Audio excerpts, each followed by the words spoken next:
네, 좀 쉬었습니까? 네, 브루너의 두 번째 주제 학습 시작하겠습니다. 앞에서 지식의 구조의 의미를 살펴봤습니다. 지식의 구조라는 것은 어떤 학문의 기저를 이루고 있는 기본적인 아이디어. 아까 그리고 살펴봤습니다만은 수와 연산에서는 연산의 여러 가지 성질, 분배성이라든지 결합성이라든지 교환성 이런 것들이 지식의 구조라고 보시면 되겠어요. 또 넓이나 부피 측정에서는 상보성과 또는 반복적인 타일링 원리 이것이 측정의 이면에 깔린 기본적인 수학의 구조 아이디어라고 보시면 될 것 같습니다.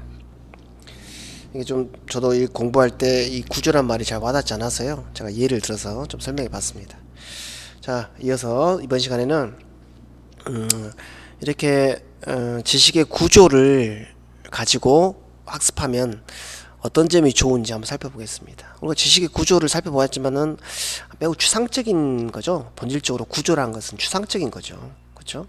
그래서 이런 추상적인 구조를 지도하면 좋은 점이 뭐냐면 첫 번째는 지식을 쉽게 이해한다라고 말합니다. 두 번째는 오래 기억이 된다. 파지가 오래된다 이렇게 제가 배울 때 배웠었는데 다음에는 전이가 이루어진다라는 거죠. 전이라는 것은 뭐예요? 내가 알고 있는 지식으로 어떤 새로운 지식을 습득하는데 활용하는 거죠. 그렇죠? 우리가 몇 주 전에 그 유추에 대해서 배웠죠. 유추 배웠던 기억나나요? 유추적 추론, 유추. 그렇죠? 그래서 유추에서 전이에 대해서 이야기했습니다만은 어떤 새로운 지식을 습득할 때 내가 기존에 알고 있는 지식을 과 유사성을 찾아서 적용해 보려는 시도, 이게 바로 유추죠. 다음 네 번째 이제 브루너가 강조한 내용 중에 한 가지인데요. 우리가 브루너의 학습은 어떤 각 과목 수학자들이 학문의 최일선에서 일하는 수학자가 행하는 활동과 초등학교 2학년이든 3학년이든 학생들이 배우는 수학적인 활동은 본질적으로 같다고 보는 거죠.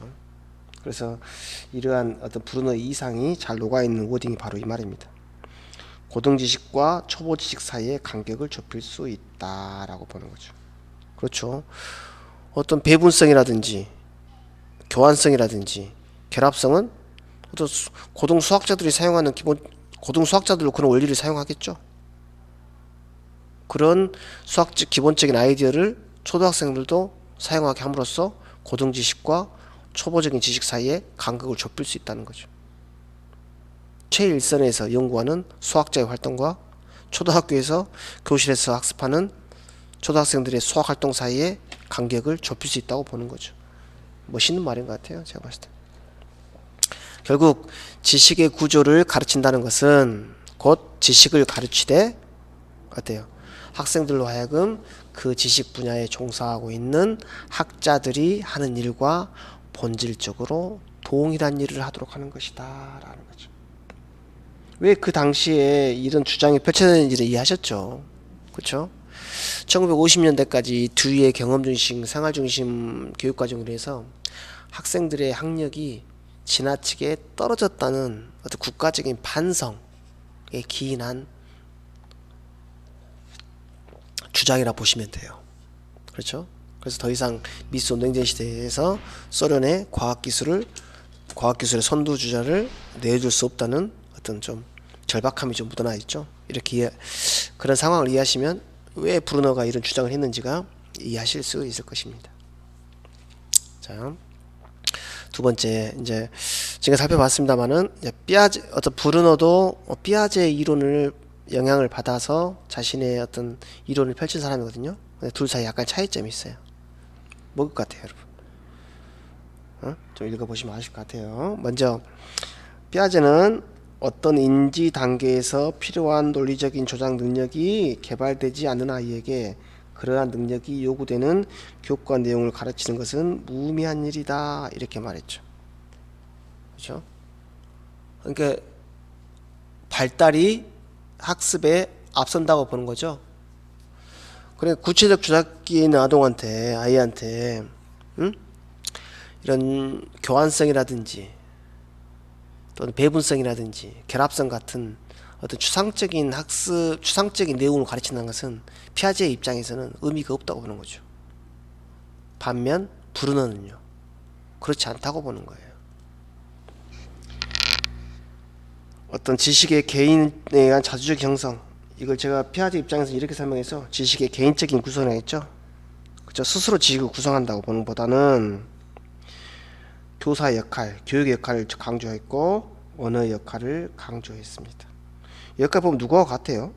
거의 브루너하고 비슷하죠. 브루너 죄송합니다. 비가츠키하고 비슷하죠. 비가츠키. 그래서 뭐 둘 사이의 가장 극명한 차이는 피아제는 발달이 교육에 앞선다고 보는 거죠. 반면 브루너는 어떤 발달 단계에 있든지 간에 수학자가 최일선에 사용하는 수학적 활동을 초등학생들에게 구체적 주학기 있는 아이에게도 가르칠 수 있다고 보는 거죠. 그렇죠? 그래서 이러한 주장, 자신의 주장을 이제 실천하기 위해서 한 가지 이론을 제안합니다. 그게 바로 여러분이 잘 알고 있는 EIS 이론입니다. EIS 이론. 그렇죠? 그래서 EIS 이론은 어떤 영문의 이니셜을 따서 이제 만든 이론인데요. 자, 간단히 살펴보면요. 어떤 교과 내용이든 어떤 발달 단계에 있는 아동에게든 어떤 지적으로도 정직한 형태로 지도할 수 있다라는 거죠. 그렇죠? 이 아이가 구체적인 주작기건 전조작기건 상관없이 지식을 적당한 형태로 변형해서 제시하면은 그 아이도 배울 수 있다는 거죠. 알겠습니까? 자, 하나 보면 이때 EIS에서 E는 뭐냐면은 E는 바로 inactive. 이때 E입니다. inactive. 두 번째는 I는 뭐냐면 iconic. S는 그렇죠. symbolic. 그래서 EIS 이론이라고 합니다. 됐어요? 첫 번째 활동적 표상이다라는 거죠. 아이들에게 아무리 어려운 지식도 처음에는 구체적으로 행하거나 또는 구체물을 통해서 표현하면은 아이들이 이해할 수 있다는 거예요. 그렇죠? 그게 학습의 출발로 보는 거죠.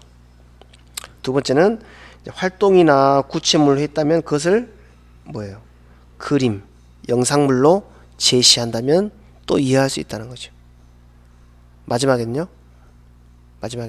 그렇죠. 상징적 표현, 기호로 나타내주는 기호로 나타내주는. 그래서 학습의 순서가 처음에는 활동적으로 제시하고 활동이나 어떤 구체적인 활동이나 실제로 행해보는 제시하고 두 번째는 그림, 세 번째는 기호로 제시해 주었다는 거죠. 이러한 순서로 학습 내용을 제시한다면 아이들은 발달 단계와 관계없이 아무리 어려운 내용도 비록 어렵다 하더라도 이해할 수 있다는 거예요. 자, 한번 보겠습니다. 이제 뭐 뉴턴의 어떤 모먼트 법칙 봅시다. 처음에는 이건 꽤 추상적이고 형식적인 내용이죠. 그러겠죠? 그러면은 EIS 이론에 따르면 이 뉴턴의 모먼트의 원리도 EIS의 순서에 따라 제시하면 아이들이 이해할 수 있다는 거예요. 알겠어요? 처음에는 아이들이 나가서 시소를 타보게 한다는 거예요. 시소. 그래서 시소를 타보게 함으로써 평형이 어떻게 이루어지는지를 한번 경험해 보게 하는 거죠. 그렇죠? 시소를 타봐라. 그래서 둘이 한쪽으로 치우치지 않게 똑같이 놓이게 한번 앉아봐라. 이렇게 하는 거죠. 그렇죠? 활동적 표상입니다. 실제로 해보는 거죠. 알겠죠? 두 번에 이제 교실에 들어와서 이제 저울로 자신의 활동을 한번 이 저울 그림이나 그림들 통해서 한번 문제를 풀어보는 거죠. 이렇게. 이거는 그림이다. 그림. 마지막으로 그것을 기호적으로 나타내 보게 하는 거죠. 알겠어요? 그래서 여기가 이를 실제로 경험해보는 활동이고, 그림이나 이미지를 통해서 제시하는 것 영상적 표상이고, 세 번째는 기호적 표상이 되는 거지. 이렇게. 그래서 이러한 순서로 지도를 해야 한다고 말하고 있습니다.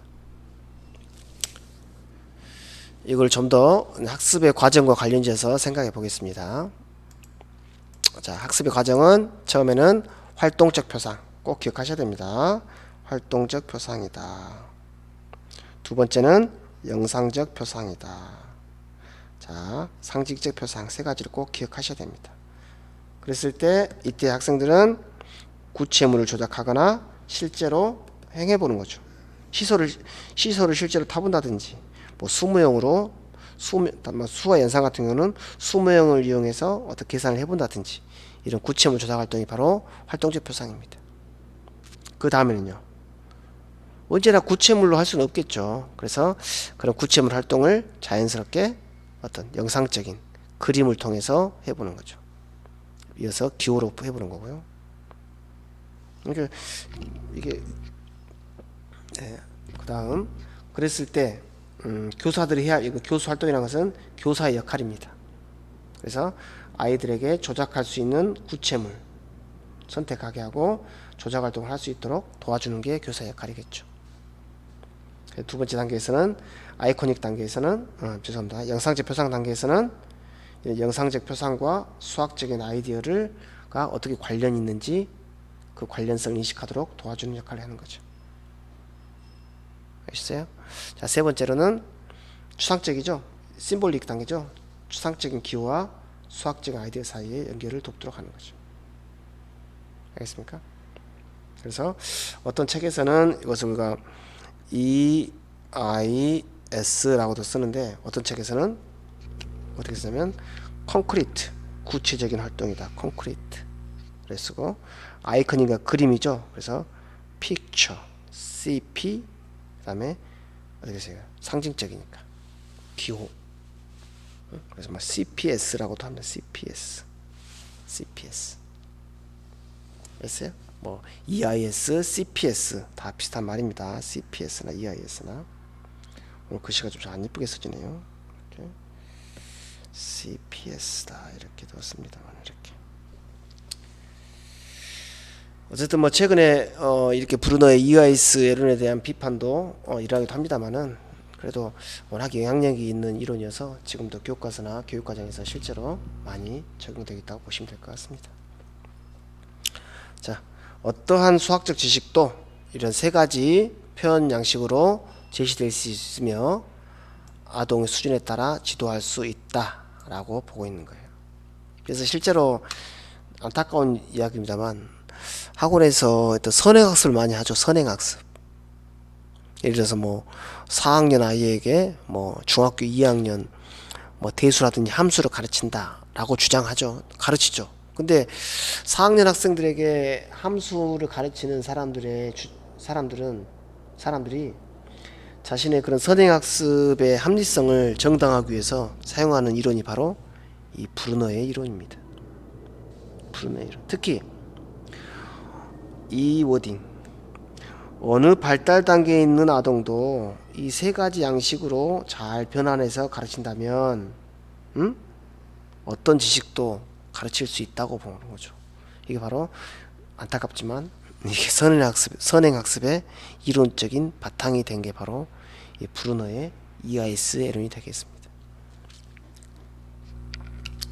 한번 간단한 예를 한번 살펴보겠습니다. 예를 보면, 자, 자연수. 처음에 자연수는 이제 인액티브, 아이코닉, 심볼릭이죠. 뭘까 있어요 이제. 그렇죠. 처음에는 뭐 세개할 때는 바둑돌 있죠. 바둑돌로 뭐 세어보기 하는 거죠. 바둑돌이라는 구체물을 가지고 세어보기 하니까 인액티브겠죠. 그 다음엔요, 교과서 여러 가지 그림이 그려져 있죠. 이렇게. 그렇죠. 그래서 이것은 그림이다. 그림을 세어보게 하고 그것을 기호, 심볼릭하게 구로 나타낸 거죠. 그래서 이런 순서를 따르고 있습니다. 대체로. 자, 그 다음 덧셈.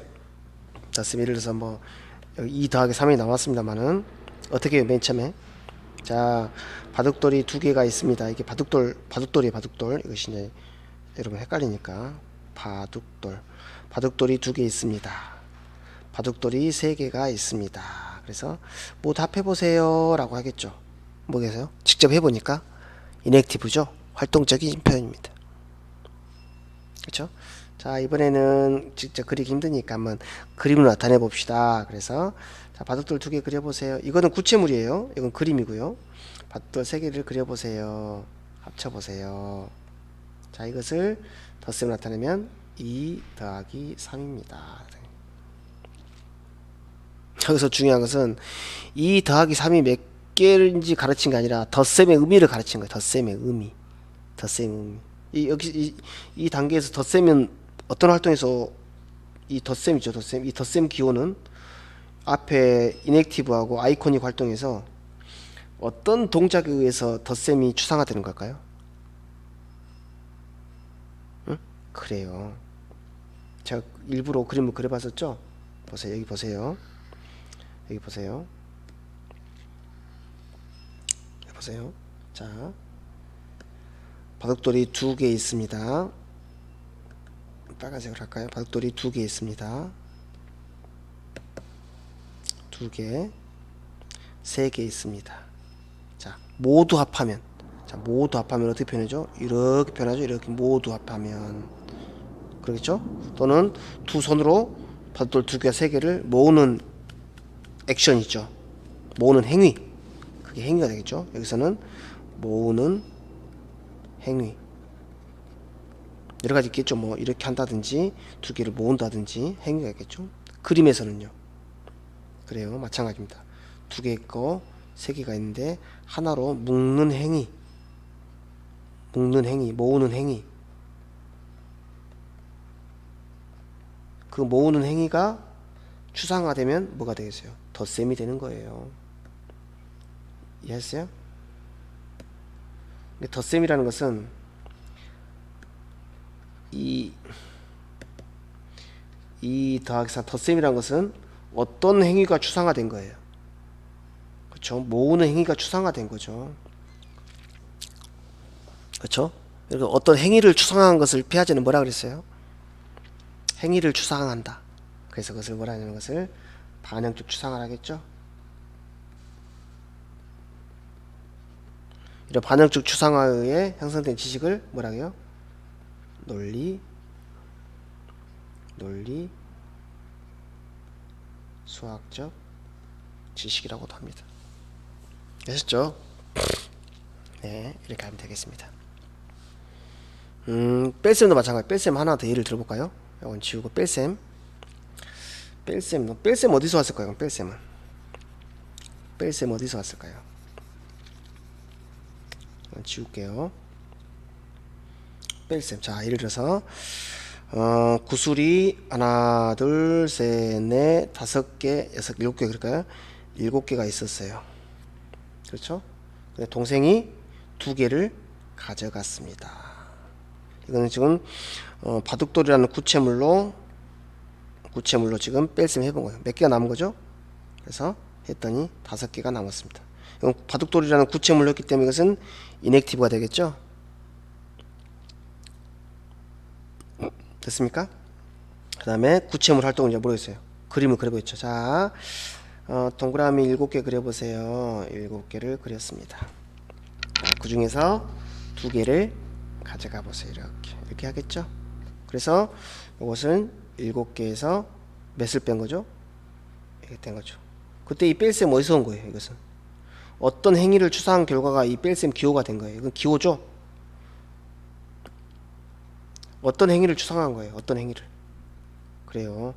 이게 바로 뺄셈이죠. 이게 덜어내는 행위, 이게 뺄셈으로 된 거죠.